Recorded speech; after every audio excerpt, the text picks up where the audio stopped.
Hey there, it's Dr. Justin Marchegiani. Welcome to Beyond Wellness Radio, where we provide actionable health information on a week-to-week basis that can help you improve your life. Feel free to head over to justinhealth.com, where we have various opt-in video series on more in-depth health topics such as female hormones, thyroid, and gut health. Also, while you're there, feel free and schedule a consult with myself, Dr. J, and or my colleagues. We're available worldwide to provide natural health support for any of your major health issues. Again, welcome to the podcast and enjoy the show. And we are live. It's Dr. Justin Marchegiani in the house with Dr. Rawls. We have an exciting interview. We're going to be talking about co-infections. We're going to be talking about fibromyalgia. We'll be talking with Dr. Rawls here about, formulating supplements, some of his favorite herbs to address co-infections, as well as real live clinical experience. I'm really excited to have Dr. Rawls on the podcast. Doc, how are we doing this morning? Oh, wonderful. Thanks for having me.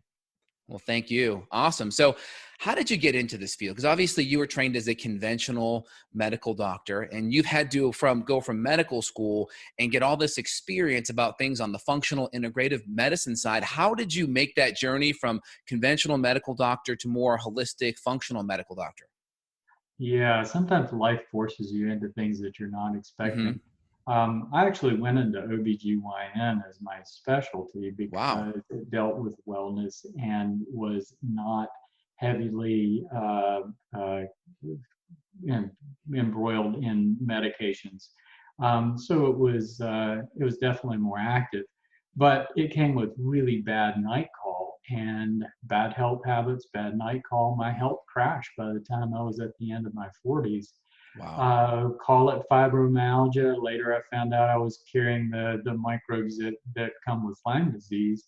And my conventional colleagues couldn't help me. They couldn't figure it out.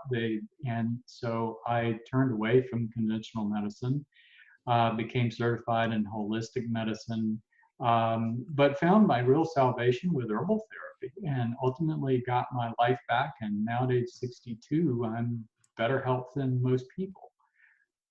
Wow. That's excellent. That's really good. So I know you kind of have a lot of specific herbal formulas that you've created. You're over at rawlsmd.com, vitalplan.com as well. And some of your herbs I find very interesting. Can you kind of talk about why you've chose some of the herbs that you have, and just some of your favorite clinically, as well as, personally, because I think you have a story with some of these as well. Can you touch upon that? Oh, sure. Yeah. Well, first of all, there are a lot of herbs out there that I think have value for Lyme disease, and really any kind of medical condition, especially chronic conditions. And even I think there's some applications to things like COVID Yes. that are important. Herbs have antimicrobial properties because if you look at what the herb is, it's plant chemicals, what we call phytochemicals. So all plants are producing a wide spectrum of chemicals to protect themselves from various kinds of microbes, insects, free radicals, everything else. So when we take in that phytochemistry of the plant, and it's especially intense in wild plants that we call herbs, we gain those benefits. We're basically embracing the natural defenses. Where it differs between plants is evolution. One plant that evolves in one place will have a different spectrum of phytochemicals than another plant that evolves in another place. So like rhodiola, which is a really nice adaptogen, it helps you Yes. adapt to stress, is grows in really harsh northern climates. So it's not as much producing antimicrobials, but it produces chemicals that help resist stress because that's what the plant's having to deal with. Whereas cat's claw from the Amazon, wow, it's having to deal with a lot of microbes, so it's producing a lot of antimicrobials. So in our formulas, I typically use a balance, and I think this is really, really important. The antimicrobial herbs like cat's claw, another one that I like is andrographis, Mm-hmm. Japanese knotweed, garlic. If you use a stabilized extract, cryptolepis is another one. Yep. So there's really a nice list of antimicrobial herbs. And these herbs have direct antiviral, antibacterial properties. In fact, some of those herbs, there was actually a study out of Johns Hopkins recently that showed some of these herbs had better antimicrobial properties than antibiotics did, Hmm. which is really cool. But you're not getting just those antimicrobial properties. You're getting things that also stimulate the immune system and drive things. But you can make the immune system too hot. You can drive it too hard. So I typically balance it with what we call immune modulating herbs Hmm. like reishi mushroom, Hmm. um, and cordyceps and salvia militariza, which is a species of red sage. Okay. And so these things balance the immune system and keep it from getting too hot. And that combination together, along with other supportive ingredients like glutathione, Yep. can really do wonders for a lot of different conditions. Now, I find a lot of medical doctors that kind of jump on the functional medicine or like the co-infection Lyme bandwagon. A lot of them go really heavy on antibiotics. And I notice you haven't really taken that path. Have you evolved to this position? Were you more on the antibiotic path? Is there a place for antibiotics? It seems like you lean more to the herbs because it's of the immune building qualities, the immune modulation, the viral replication, a little bit more supportive than killing. What's your take on the strategy that you've chosen versus some of the antibiotics? Yeah, again, fate drives where you go in life so Yeah. much. And I'd struggled with fibromyalgia for years, and to get over that, I started changing my diet, doing better health habits, etc. Started doing some herbs, but then I found out that I had the microbes with Lyme, so I immediately jumped on antibiotics, and they made me much sicker very Mm. rapidly. So I really was forced in this other direction of herbal therapy.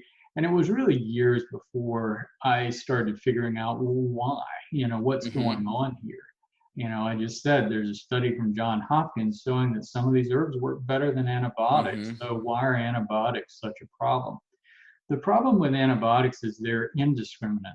They target Hmm. specific microbes, and they're very intense. So what happens when you use an antibiotic is you start a race. As soon as you start that antibiotic, it's like, will I kill off the microbe I'm targeting before I kill off all my normal flora and destroy my gut and my Right. system, which trashes my immune system even worse. So when you look at acute infections, an acute pneumonia, acute Lyme disease, antibiotics are effective because they knock down the numbers. But this thing that antibiotics eradicate microbes is an absolute myth. There is no Hmm. antibiotic on earth that will completely eradicate a pathogen. It's always up to the immune system. And a good example of that is if you've got an elderly person or someone with AIDS that has no immune system left and they get something like a pneumonia, it doesn't matter how much antibiotic you give them, then they are going to die. And that's all Right. there is to it. So, I find that to be 100% true, where antibiotics may be better for more acute infection, but like you said, yep, I think combining the herbs along with it or right after it, just because of the immune building effects. There's also a lot of data on the fact that antibiotics can create a lot of mitochondrial damage and oxidative stress. And, absolutely. and the nice thing about Mother Nature's antibiotics, they tend to be packaged with a whole bunch of antioxidants as well, and actually nutrition in a lot of cases, right? Some herbs actually have extra nutrients like magnesium or zinc and such, and can help support the body on the nutritional side as well. And I imagine when you're seeing a person and they have co-infections, you may be using other nutrients along with the herbs. I think you already just alluded to glutathione. What other nutrients do you like to stack in there to really work on building up that patient's immune response? Sure. Well, just to finish it up on the herbs, Yes. when you look at that complex phytochemistry of the herb, you've got to think about the fact that the plant, it has to kill off the pathogens and not destroy its own normal flora. So Yes. one interesting factor that I found with herbs is herbs tend to balance the microbiome. They don't kill the normal flora like antibiotics do. So you can use them long term for years and years and years without having bacterial resistance. and without disrupting normal flora. So that makes them a really, really useful tool. So in our regimens, we use primarily herbs, but there are some other nutrients that I found to be valuable. Mm-hmm. Glutathione is top of the list. NAC Mm-hmm. is a good one. N-acetylcysteine, Yep. it has a lot of value. Basic vitamins can be beneficial, Mm-hmm. but using the natural forms of the Mm-hmm. vitamins, the natural folates instead of folic Mm-hmm. acid, Correct. some basic minerals. Those things are most important for someone who's struggling with chronic illness, though, and may not be absorbing those nutrients. For healthy people, they don't need those nutrients as much. Mm-hmm. But struggling with chronic illness, I think they can be very important in that recovery process. Very interesting. And when you source the herbs, how important is the quality? Because I imagine, just like we go out and we can buy meat from McDonald's, we can also buy the grass-fed organic Yeah. meat from the butcher or the local farmer down the street. How important is quality when you're sourcing supplements? Because I mean, you're manufacturing your product, so you're choosing the raw material that you're buying. Yeah, everything, and if I could do it, I would grow everything myself and process it all the way through, but it's not practical because what you find is, like I said, rhodiola grows in Arctic regions Mm, where cat's claw grows in the Amazon. So if you want to get that full spectrum, you're going to have to get different herbs from different mm, places. Um, so it is really a matter of the trustworthiness of the company and whether they're doing the things that they need to do, and that tends to cost more. I have a supply chain manager that he and I work together sourcing herbs, and we're looking for the suppliers that we can trace it back to the farm, that we can, we know that this particular farm is doing the right things to potentiate the value of the phytochemistry of the herb. And we know that because we do testing. mhm, So some of it is third-party testing that the supplier does, that you get a certificate of analysis that defines it is the species that you're looking for, that it has that phytochemistry that you're looking for, and it doesn't contain chemical contaminants like heavy metals mhm. and organic toxins. But we don't stop there. We actually take a sample of that extract that's coming from that supplier, and we have it independently tested to make sure that that's the truth. And then we actually test 3 times during the manufacturing process to make sure that everything is being mixed properly and that our customers are getting what they want, and that we're going to have something that actually works. And that is the thing that that's the real proof in the pudding, is that the products work, and we've had great success with them. Very good. Yeah, because I know, like, I've seen like supplements in Walgreens and CVS. I manufacture my supplements too, and I see things on the shelf. I'm like, that product is too cheap. I know if I buy Yeah. kilograms of that raw material at a bulk rate, not even encapsulating or testing it, it's costing more than what's on the shelf. So I know there's definitely a quality impact, and people tend to look at and price shop, but quality supplements definitely cost a lot more. You get what you pay for sure. Oh, absolutely. Yep, yep, no doubt. And it's worth to put the money in something that has the value, that does have those credentials behind it. Absolutely. Now, I know you had a personal health journey you kind of mentioned with certain co-infection and fibromyalgia. Which specific herbs or nutrients really moved the needle for you that helped you get over some of the infections you were dealing with personally? Yeah. Um, that's where I think about Lyme disease, I think a little bit differently Mm-hmm. than a lot of other practitioners out there, in that I feel like more than anything else, what we've got here is an insult to the immune system. Mm-hmm. And that is driving the whole thing. So when we look at these things that we define as co-infections, Borrelia, and all the different species of microbes, most of these things are not highly virulent. They don't have a high propensity to cause disease. like me, I probably had been carrying these things in my body for years and years. It wasn't until I trashed my immune system that I got sick. So when you look at this concept of microbiome in the body, we all have pathogens. We're riddled with Yes. pathogens. And if you pick up certain things from ticks, then you're going to increase your risk of chronic illness. But that's not going to happen unless you actually trash your immune system. So whether you're talking about Babesia or different species of Rickettsia or Borrelia or anything else, all of these things are commonly carried, harbored by people that do not become ill ever. So typically when I've seen patients with the chronic illness, what we call chronic Lyme disease, typically they all have a story. You know, you can trace it back to a perfect storm of factors. It's not, you know, so most people, it's not like, well, I remember the tick bite and I got sick right after the tick bite. When I go back and ask that history, it's more that, oh yeah, you know, my house burned down, my business collapsed, my wife left, and I had all this stress, and that's when I became ill. Mm. So I think when we're looking at this concept, we're talking about all of the different pathogens in the body start becoming active because the immune system has been suppressed, and it becomes a vicious cycle. So we have these things throughout our body. Imagine with yourself, you could probably trace it back to residency and years of being on call. And maybe, you know, I know medical school, there's not really much education on nutrition. So maybe your nutrition wasn't the tip top at that time. Would that kind of be the sequence for you if you were to go back in time with that stress? Oh, absolutely. Yeah. You know, I was more, I think, enlightened. I was trying to do the right thing back in the 80s as far as nutrition, but Mm-hmm. we were getting bad information. You know, it was like, oh, you got to eat all this whole grain.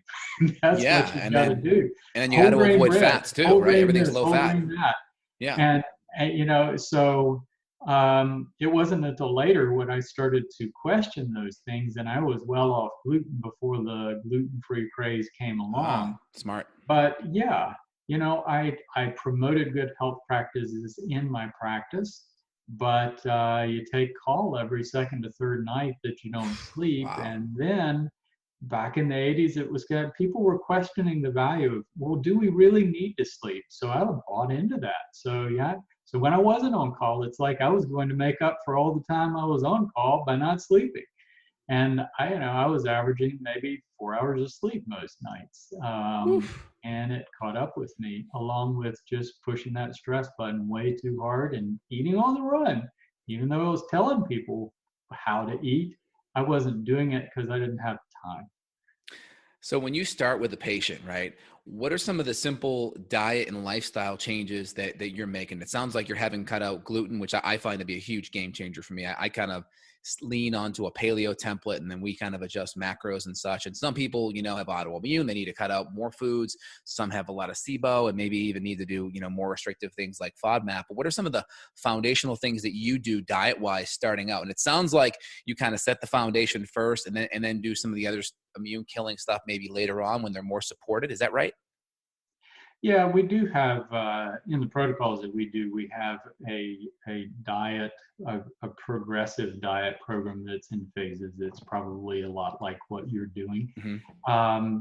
but it's just getting people off processed food. So when it comes to diet, I have three primary rules that I follow for myself. One, eat more vegetables than anything else. Mm-hmm. Mm-hmm. By the end of the day, you should have eaten more vegetables than any other thing. Solid. Number two is eat fresh food that comes from living sources, Mm-hmm. which I think is really important. And that cuts out most of the processed food. And number three, don't eat any more calories than you need in a day. And if you do those things, if you can find a way, it doesn't matter whether you're a vegetarian or eat meat or have some carbohydrates or eat some grains. You know, if you're doing those basic things, you're probably going to gravitate toward a healthier diet. But the big thing for me that I did years and years ago and lost 30 pounds pretty quickly in the process was just giving up bread and things made with flour. Mm-hmm. Um, that single thing was huge. Mm-hmm. Mm-hmm. And then when you're seeing people with I think it's solid information. Like I always tell patients, start with the low hanging fruit, because one, you're increasing nutrients on one side, and two, those are foods they're suppressing your immune system. So you get a double whammy there. You support the nutrients that support the immune system, and then you decrease the stressors. So it allows that to come up a lot faster and better. How are you assessing Lyme? How are you assessing these co-infections? Do you do any specific testing? Are you using symptom survey? Do you do any energetic muscle testing? What's your perspective on assessing? Um, when I did a medical practice, I did a lot of different kinds of testing. I went Mm-hmm. through a phase where I was doing just tons and tons of functional medicine testing. Mm-hmm. And as I went through time, I found that I used those things less and less and found less value in them because I could learn so much just by talking to the patients. And I think that's what so many doctors, especially conventional doctors, don't do, is there's really no rewards in our system for talking to patients. And that's where you really learn the information. But when we look at this thing we call chronic Lyme disease, I see most illness as more of a continuum with chronic immune dysfunction right in the center of Mm-hmm. it. So I think there are people out there that have all the symptoms of chronic Lyme disease that aren't carrying Borrelia, but they are carrying other microbes like Borrelia, and they have immune Mm-hmm. dysfunction. So it's basically all the same symptomatology, even technically they don't have Lyme disease.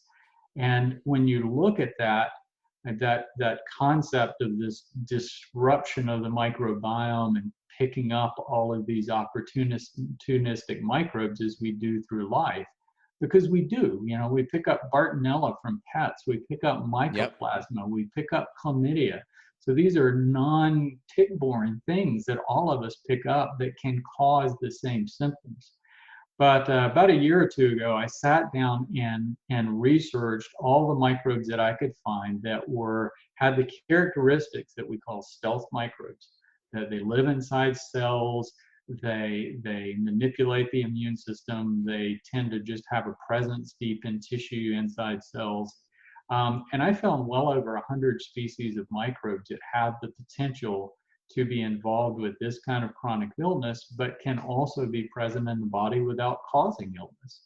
So there are a lot of potential things out there. So everything we're touching, the things that we're testing for, just really it's a drop in the bucket. We're barely scratching the surface. And that's the cool thing. When you use comprehensive herbal therapy, you're addressing all of these different things. So it often doesn't matter as much. So I tend to use testing when people aren't getting well. We Mm-hmm. put them on a basic protocol, change their diet, change their approach to life, put them on a regimen of herbs.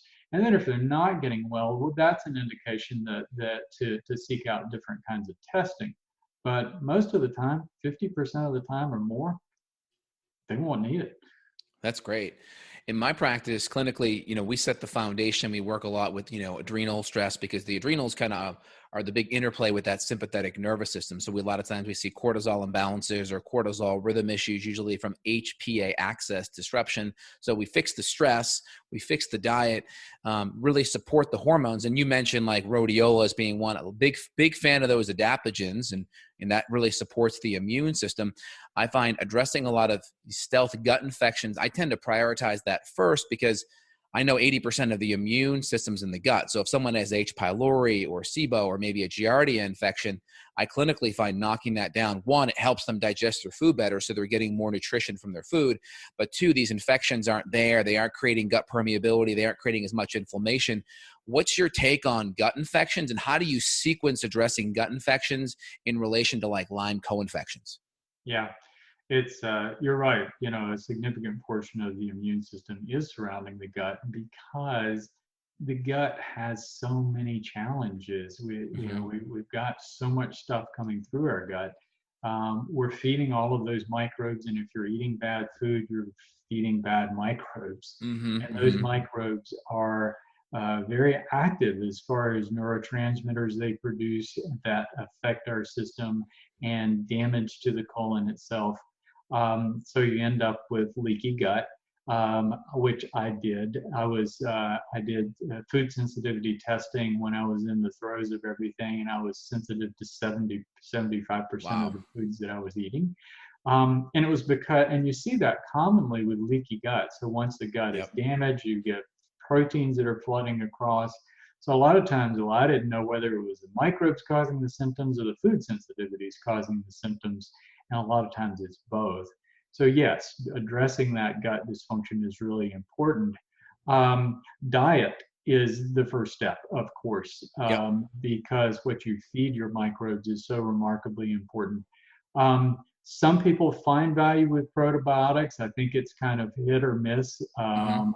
And I think we're still learning with probiotics. But the thing that I found that addressed those kinds of problems more than anything else with the herbs again, especially herbs like berberine and berberine-containing herbs, and others that support the gut. Slippery elm is really good for protecting the gut and allowing it to heal. But the other herbs that I mentioned also have some benefits to the gut too. So the herbs tend to suppress the bad microbes, suppress the bad microbes in the gut that are causing the SIBO, suppress Candida. And then if you're getting people on good foods that are cultivating that normal healthy flora, then you'll get there. The struggle for a lot of people though is our standard American diet is so bad, and that's what people have been used to since they were children. It's really, really hard to move them over to a good diet. It's a very gradual process. So we start out with a pretty strict diet that we use foods that don't typically cause food sensitivities, that cultivate good gut flora, and move people to a better place beyond that. That's great. I know some of the herbs that, one of your famous product, Advanced Biotic, you have the Japanese knotweed, the cat's claw, the andrographis, the sarsaparilla, which are great for some of these co-infections. Do you have any favorite specific herbs that you like for just general parasite cleansing, or just some of the herbs you've had really good success with clinically? Well, all of these things have parasite capabilities. Hmm. Cat's claw and andrographis Hmm. have been traditionally used. Going beyond that, for people that feel like they need a parasite. So Hmm. defining parasite, we're generally talking about intestinal worms, which are Hmm. multicellular organisms. Um, and the classic combination is artemisia or wormwood Hmm. and black walnut and Hmm. clove. And those are pretty strong herbs, so I don't typically use them long term.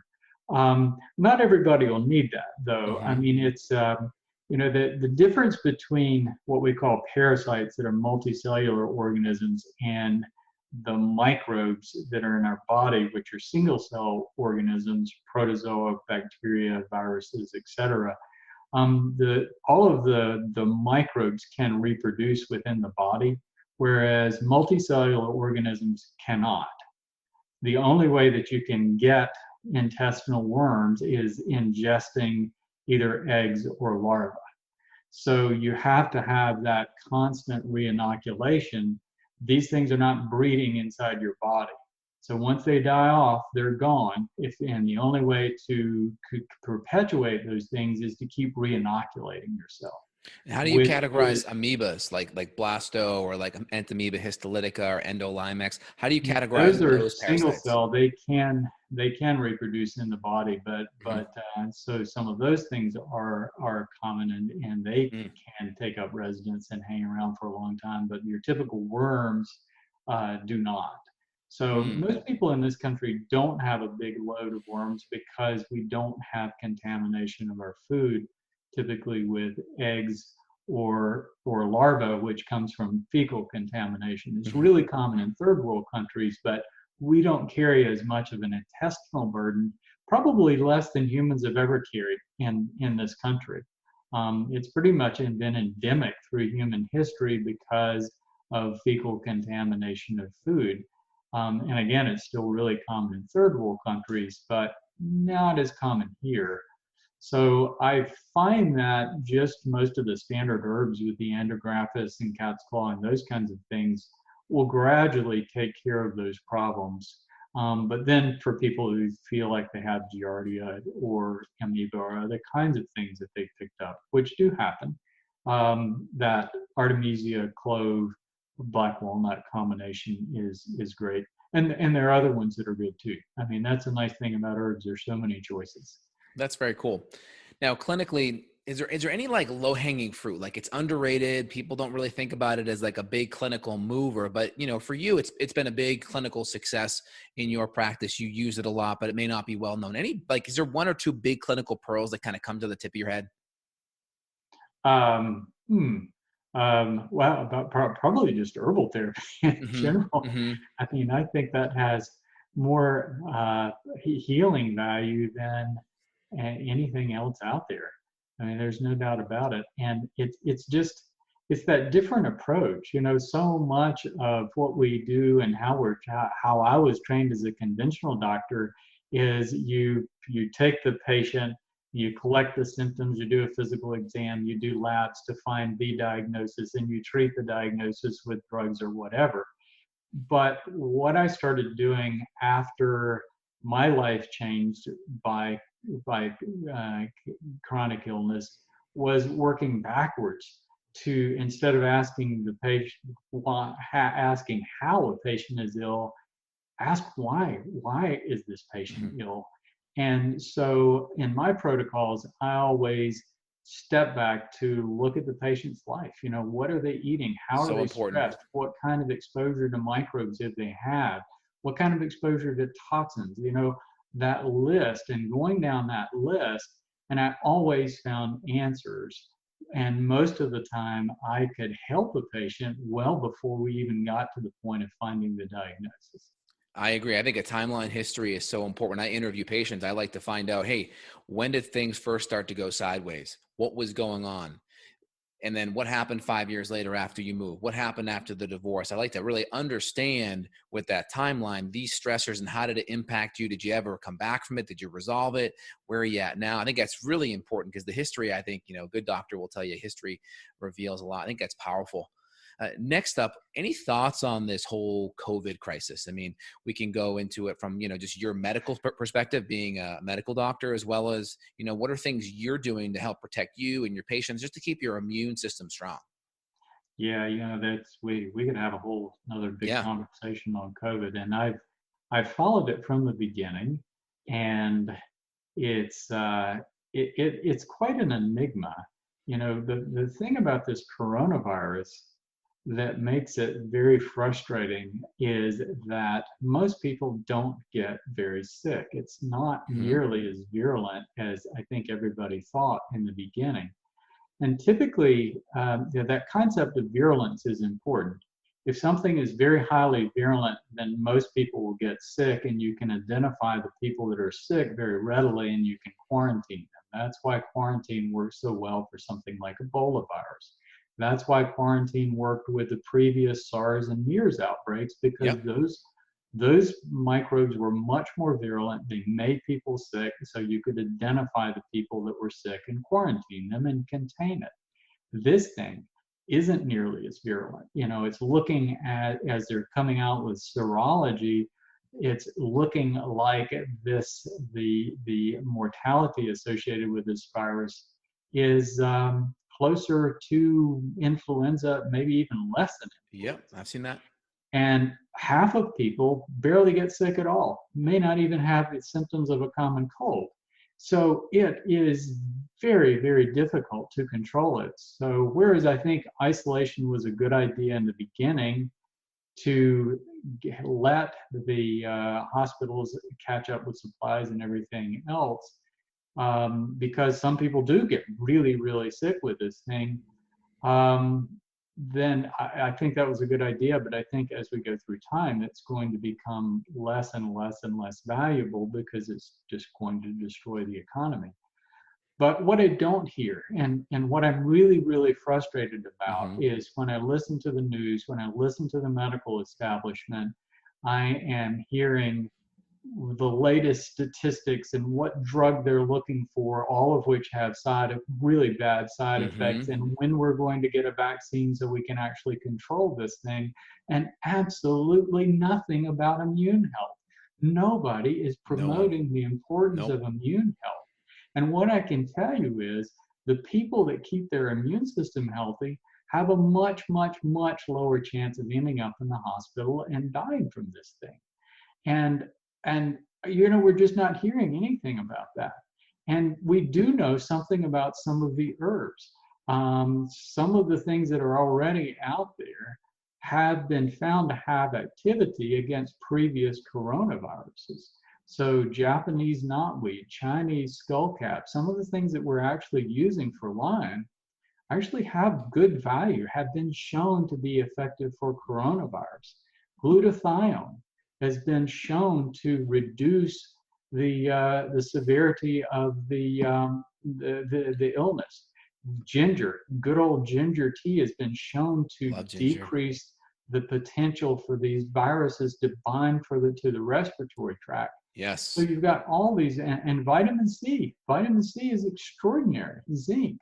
So we have all these natural things, and we're hearing nothing about them. In fact, they're even being demonized by some people as, oh, we don't know anything about that because nobody studied it yet. But and this knee-jerk thing to incriminate natural therapy as being non-effective, even though there's evidence to the contrary, and nobody's looking at it. So I've found that to be hugely frustrating. I 100% echo those sentiments. I think we are playing a defensive approach, washing hands, social distancing. I think we kind of know intuitively to stay away from people that are sick, right? And, hey, we can learn to wash our hands. That makes sense. But we need a good offense, right? And the offense, like you mentioned, are some of those essential nutrients. Like I've been recommending ginger tea for over a decade. I mean, like you mentioned, the Yeah, viral replication aspect, preventing the virus from sticking on, in this case, that ACE2 receptor site. You also mentioned the lethality aspects, and I've been talking about this quite frequently. And the data coming out of studies out of MIT, USC, Stanford. So when you calculate, mortality rate for people listening at home, right? You take the numerator, which is how many people died, and then you put it over the denominator, how many cases they are. The problem is there's about 25 to 50 times more people that are right, part of that denominator that we don't even know about. So then when you add the 25 to 50, then that makes that death rate a lot lower. Number two, if there's 25 to 50 times more people, now we got a lot more herd immunity out there, which is preventing that infection from being passed around, which I think is vitally, vitally important. And the third issue I have is, I don't know, you can tell me, Doc, because you're in the medical, scene more. They created two diagnostic codes for this infection, UO7.1, UO7.2. UO7.1 is an objective diagnosis with the PCR testing. UO7.2 is an epidemiological diagnosis that does not require any objective testing. If you have any upper respiratory tract symptoms and you die, you can be classified as UO7.2. Totally subjective. Do you know any other diseases that have two diagnostic criterias and one that's totally subjective? well, yeah, the whole coding Is the system is flu like messed. that? Is the flu like that at all? No, I'm not sure about the flu, but I tell you, yeah, the whole coding system is a mess, and I think you and I are right on the same wavelength with that one. When I started hearing, I mean, being really immersed in this concept of microbes for the past 20 years, and just that concept of virulence has been very, very important to me, that I don't think a lot of doctors, including many infectious disease experts, really don't understand the concept of virulence and how important it is, and how these microbes function. But when I first started hearing the reports out of Wuhan, China, they were saying, okay, the mortality is 2.5%. So it's like, okay, well, right up front, that's a whole lot less than SARS, which was 10%. Right. So we're dealing with something that's very much less virulent. And then they were saying, well, 80% of people will not need medical care. And that the testing that they were doing, it was not widely available. So right up front, I'm going, okay, let's put two and two together here. We've got a stated mortality of 2.5% that of the cases they know about, but probably at least 50% of the mild cases aren't being reported at all, Yep. and they don't know about them. That means the actual mortality is probably around 0.5% or lower. And now that we're getting around to doing serology testing, that's about where it is. Not to say this isn't a serious illness, and yes, people are dying from it. I'm not suggesting that we should be complacent about that. But I do think that we should be, like you said, more on the offense of doing things to Yep. protect our elderly, people that have immune compromise, everybody doing things to protect their immune system, herbs, better diet, sleep, everything. Social distancing is very reasonable. But I think that people aren't approaching this thing from a common sense point of view. I agree. And I'm going to be doing a video on this later on today. I got some of the data from Italy, which they're about, 2-3 weeks ahead of us on this whole situation. But the data showed about out of all the people that passed from the infection, 61% had 3 or more comorbidities. Right. And over 90% had at least one comorbidity. And the average age of death was in 90 or 81. So that's, I mean, I look at that, and you got to say, should the whole, working age, economy be shut down, or should we have a more of a strategic way of quarantining people like Sweden and maybe Brazil? That's number one. And then the second component I would say on top of that is the COVID-19 or the coronavirus tends to not be doing as well with people that are put on ventilators. About 10% survive. So there's something different with the ventilators with corona versus the flu. Do you have any, I have some thoughts on that. Do you have any takes on that? Well, I think anytime somebody ends up on a ventilator anyway, it's bad always low. news. Mm-hmm. Yeah, I mean, their whole system is struggling, and their lungs are full of fluid. But ventilators in general are just really, really hard on the body. And it's anybody that ends up in an ICU and a ventilator for anything is going to have a very long recovery if they survive it. Unless it's for like a postoperative procedure or something like that, where you started with a person who was healthy in the beginning. But yeah, this virus does seem to act differently than influenza. It affects cells differently. It has a modus operandi that's different than influenza. But as you mentioned earlier, though, I think there are an awful lot of cases of probably influenza that got bundled under COVID too. And there could have been some cross infections that people had both influenza and COVID. Because when you look at this thing, there have been like millions and millions of cases, like 50 million cases of influenza since October, and the death rate from influenza the last time I looked was 57,000 people in the United States, and this is for a virus that we have a vaccine for. It's just that the vaccine doesn't work a lot of the time. The people that are dying are the people that don't have a healthy immune system that get trashed with the thing.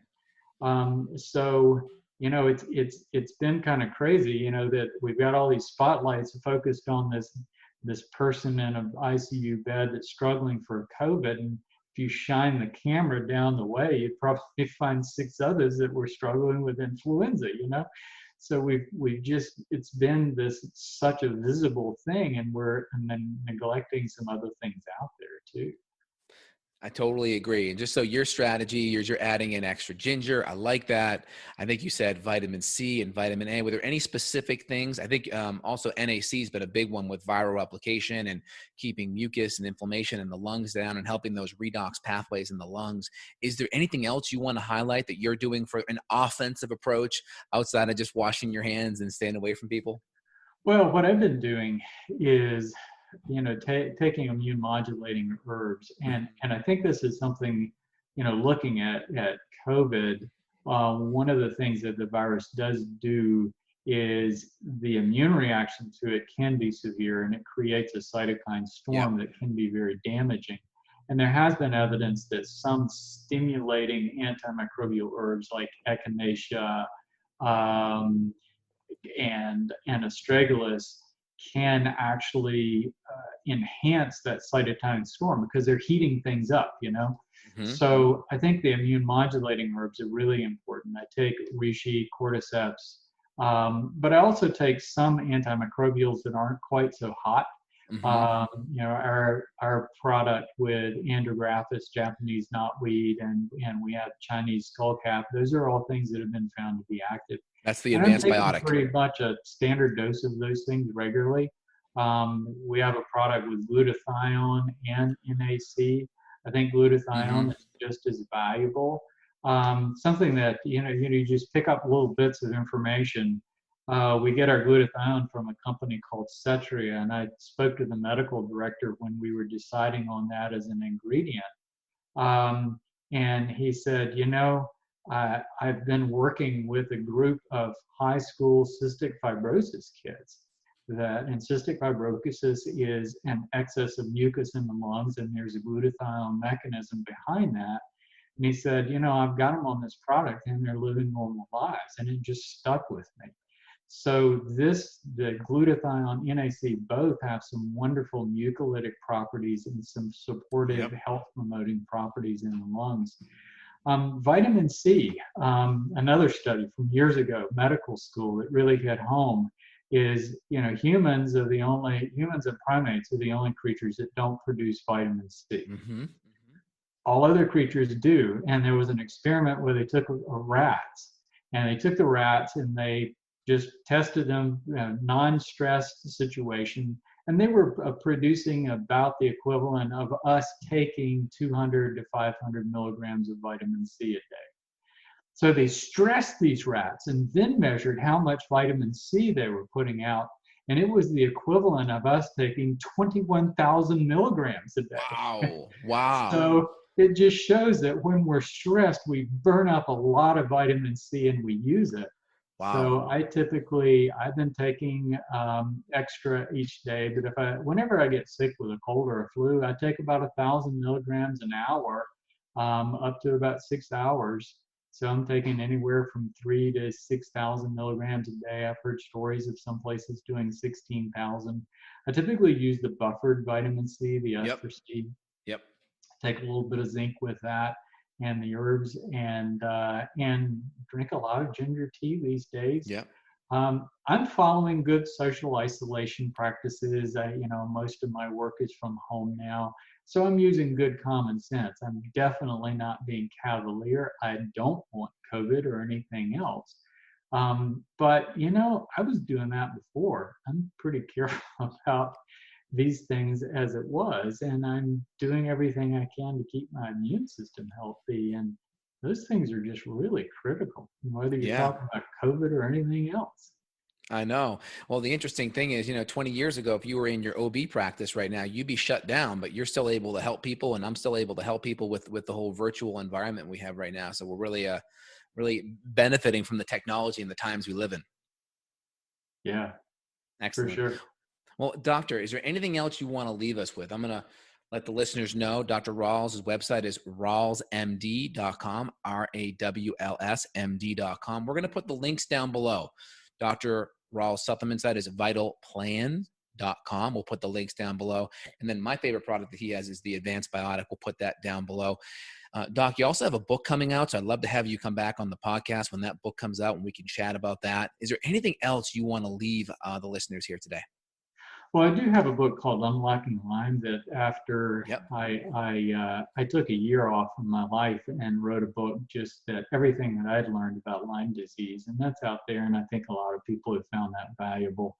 Right now I'm working on a book about healthy aging and how important this concept of microbes and the microbiome and immune system is in the healthy aging process, or the aging process, and just staying healthy as you age.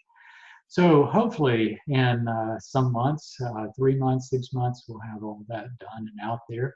But thanks for the opportunity. It's been a real pleasure. Thanks, Dr. Ross. We'll put all the links that you mentioned down below, and love to have you back in the next few months when that book wraps up. It was excellent chatting with you. You have a phenomenal day and you stay healthy. Awesome. Thank you very much. Bye now.